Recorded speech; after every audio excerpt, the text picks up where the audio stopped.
వి gold trusted gold buyers మీరు తాకట్టు పెట్టిన బంగారాన్ని విడిపించి ఈ రోజు ఉన్న మార్కెట్ ధరకు కొనబడును. నమస్తే, వెల్కమ్ టు ఐ డ్రీమ్. నేను మీ ఝాన్సీ. కొత్త బడ్జెట్ వచ్చేసింది, చాలా వరకు రిలాక్సేషన్ అయితే వచ్చేసింది అందరికీ. ఈ 12 lakhs వరకు ట్యాక్స్ ఏదైతే లేదో అందరూ ఖుషిగా ఫీల్ అవుతున్నారు.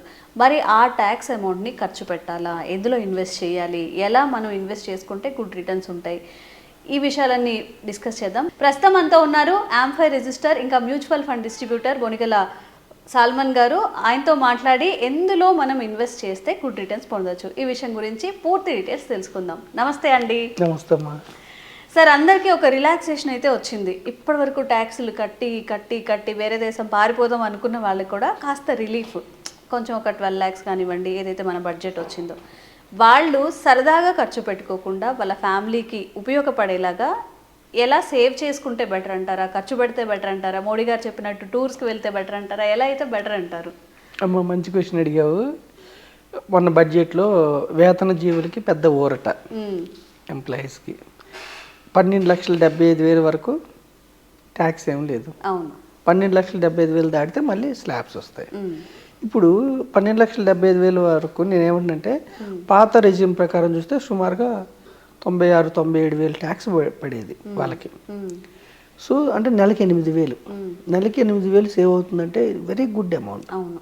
మనం ఏం చెప్తున్నామంటామా, వాళ్ళు ఇక్కడ వేతన జీవులకి రిలాక్సేషన్ ఇచ్చింది కూడా పేదవారు, మధ్యతరగతి వారు, లోయర్ మిడిల్ క్లాసు, అప్పుడు మిడిల్ క్లాస్ వాళ్ళు కూడా కన్జంప్షన్ మంచిగా ఖర్చు చేసుకోవాలి, బాగుండాలి, ఎకానమీ బాగుండాలని ఇచ్చారు.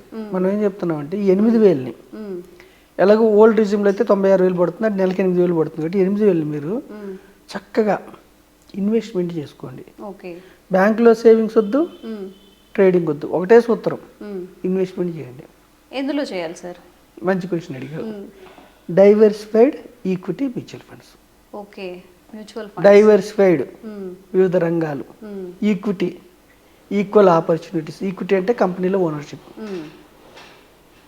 ఈక్వల్ ఆపర్చునిటీస్ కంపెనీలో ownership, mutual funds.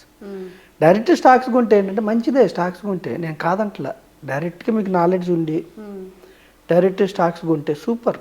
Equity mutual funds ద్వారా కొంటే కూడా మీరు స్టాక్స్ కొంటమే, అది కూడా ఏం లేదమ్మా. ఈక్విటీ మ్యూచువల్ ఫండ్కి డైరెక్ట్ స్టాక్స్ తేడా ఏమిటంటే, డైరెక్ట్ స్టాక్స్లో నేను కొనుక్కుంటా స్టాక్స్, షేర్లు కంపెనీలో ఓనర్షిప్ నేనే తీసుకుంటా.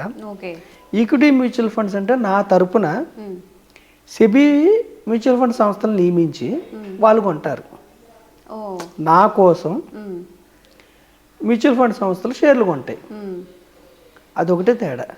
అయితే డైరెక్ట్ స్టాక్స్ కొంటే నేను ఎవరికి ఫీజు చెల్లించే పని లేదు, లాభం వచ్చినా నాకే వస్తుంది, నష్టం వచ్చినా నాకే.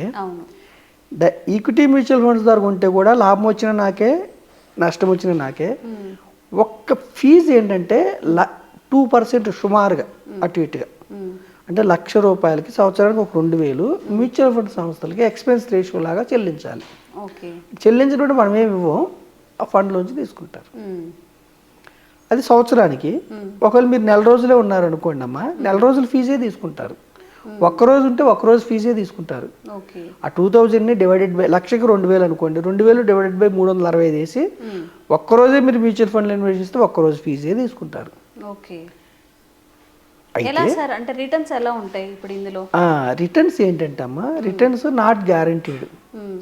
ఎప్పుడైనా చూడండి అమ్మా, కంపెనీలో ఓనర్కి రిటర్న్స్ గ్యారంటీ ఉండవు. మార్కెట్ని బట్టి రావచ్చు. ఓనర్ అంటే ఏంటి, లాభం వచ్చినా నాకే, నష్టం వచ్చినా నాకే. ఏ కంపెనీ కూడా, పబ్లిక్ లిమిటెడ్ కంపెనీస్ అంటే లక్షల కోట్ల షేర్లతో ఆ కంపెనీ ఐపీఓకి వస్తుంది. ఏ కంపెనీ అయినా ఎవరి కోసం పనిచేస్తుంది, వాళ్ళు తయారు చేసిన వస్తువులు అమ్ముకోవడానికి, లేదంటే వాళ్ళ సర్వీసెస్ అమ్ముకోవడానికి, గ్రోత్ కోసం పనిచేస్తుంది. ఏ కంపెనీ అయినా పబ్లిక్ లిమిటెడ్కి వచ్చిందంటేనే సెబీ దగ్గర పర్మిషన్ తీసుకొని ఒక ముందు చూపుతో వస్తారు. అయినా కొన్ని కంపెనీస్ కనుమరుగైపోతాయి. అంటే వాళ్ళ వ్యూహం విఫలమయ్యో, వాళ్ళు తయారు చేసిన ప్రోడక్ట్స్ ఆకట్టుకోలేకో, ఓకేనమ్మా. కొన్ని తెరమగవుతాయి, కొన్ని చిన్న కంపెనీస్ టాప్ మోస్ట్ కంపెనీస్ అవుతాయి. ఇప్పుడు ఇన్ఫోసిస్ ఉంది, నారాయణమూర్తి గారు చిన్న కంపెనీ ఒకప్పుడు, అవును దుర్భేద్యమైన కంపెనీ, ప్రపంచంలోనే ఐటీలో టాప్ మోస్ట్. రతన్ టాటా గారు టీసీఎస్ కానీ, టాటా మోటార్స్ కానీ, అట్లా కొన్ని చిన్న కంపెనీస్ పెద్ద కంపెనీస్ అయ్యి కోట్లు గురిపించిన స్టాక్స్ ఉన్నాయి. కొన్ని పెద్ద కంపెనీస్ దివాళా. ఇప్పుడు అనిల్ అంబానీ గారిది ఆర్కామ్ ఒకప్పుడు ఎంతో ₹1000 ఉండేది షేరు, ₹2 ట్రేడ్ అవుతుంది. దివాళా తీసిన స్టాక్స్ కూడా ఉన్నాయి. అందుకని మనం ఏం చెప్తున్నాం, అసలే మనం ఎడ్యుకేట్ చేసేది ఎవరినంటే మధ్యతరగతి వారిని, పేదల గురించి. కాబట్టి మన ఎపిసోడ్స్ అన్నీ అసలే వాళ్ళు మధ్యతరగతిలో ఉండి నెలకు ఒక 30,000 50,000 సంపాదించుకునే వాళ్ళని డైరెక్ట్ స్టాక్స్లోకి తీసుకొచ్చి, మనం ఏదో మాటలు చెప్పి డైరెక్ట్ స్టాక్స్లోకి తీసుకొస్తే వాళ్ళు డైరెక్ట్ స్టాక్స్ కొన్నాక వాళ్ళు కొన్న స్టాక్స్ పడిపోయినాయి అనుకో, వాళ్ళు డబ్బులు పోయినాయి అనుకో, మన వల్ల పోయినట్టు అవుద్ది కదా. అందుకని మనం ఏం చెప్తున్నాము, మీరు డైరెక్ట్ స్టాక్స్ కొనుక్కోకుండా ఈక్విటీ మ్యూచువల్ ఫండ్స్ ఎన్నుకోండి. డైవర్సిఫైడ్ ఈక్విటీ మ్యూచువల్ ఫండ్స్ ఎన్నుకుంటే ఏ కంపెనీ దివాళా తీసే పొజిషన్లో ఉంది, ఏ కంపెనీ గ్రోత్ ఉంది, ఓకేనమ్మా, అవి వాళ్ళు చూస్తారు. ఓకే, ఇక్కడ కూడా ఈక్విటీ మ్యూచువల్ ఫండ్లో డబ్బు పోదా అంటే ఇక్కడ కూడా పోతుంది, రిస్క్ ఉంటుంది. పోతుంది అంటే రిస్క్ ఉంటుంది. ఎప్పుడు ఒక 2 ఏళ్ళు, ఒక 3 ఏళ్ళు, ఒక 5 ఏళ్ళ వరకు కూడా రిస్క్ ఉంటుంది ఈక్విటీ మ్యూచువల్. 5 ఏళ్ళ తర్వాత ఏ డైవర్సిఫైడ్ ఈక్విటీ మ్యూచువల్ ఫండ్లో అయినా మీకు మంచి రిటర్న్స్ వస్తాయి. ఎప్పుడు? లాంగ్ టర్మ్లో. అందుకే మనం ఏం ప్రమోట్ చేస్తున్నామంటే equity mutual funds long term కోసం ప్రమోట్ చేస్తున్నాం. ఒక రిటైర్మెంట్ కోసం, ఒక పిల్లల చదువుల కోసం, ఒక డ్రీమ్ హౌస్ కోసం, ఒక డ్రీమ్ కార్ కోసం.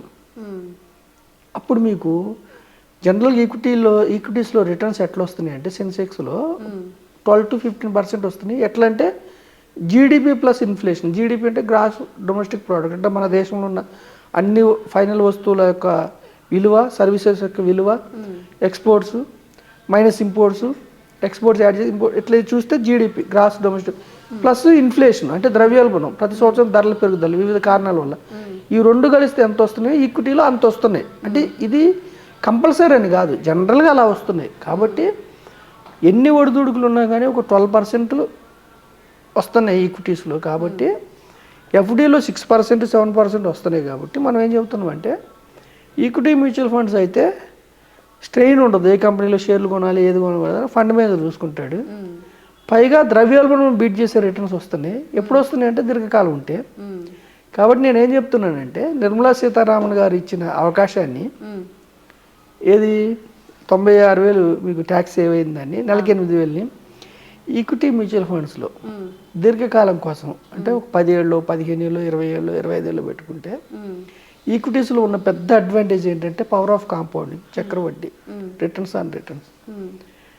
ఎకానమీలో మీరు ముందుకెళ్తారు, దీర్ఘకాలంలో మీకు వెల్త్ క్రియేట్ అయ్యే అవకాశం ఉంది. షార్ట్ పీరియడ్లో రిస్క్ ఉంటుంది, మీ డబ్బు తగ్గుతుంది. లాంగ్ టర్మ్లో మీకు మంచి రిటర్న్స్ వస్తాయి.